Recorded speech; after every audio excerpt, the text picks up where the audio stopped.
toicinho Se de eu pegar e barriga. tacar água, ela vai dar o quê? Ela vai dar um efeito de slope over.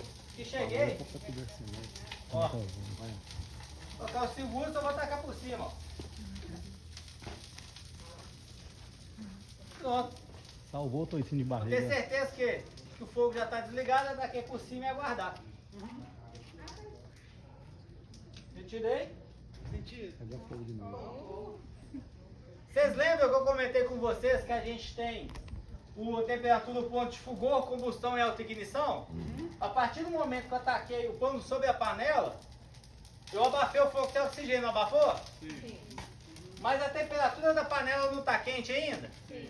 Se ela estiver na temperatura de alta ignição do óleo, o que vai acontecer assim tiver contato com o oxigênio? Pegar fogo de novo. Pegar fogo de novo. Reignição. Fechou? Reignição. Qual que é a atividade que vocês vão fazer? Reignição. Qual atividade vocês vão fazer? Vão apenas atacar o pano. Na hora de tirar, eu retiro ele.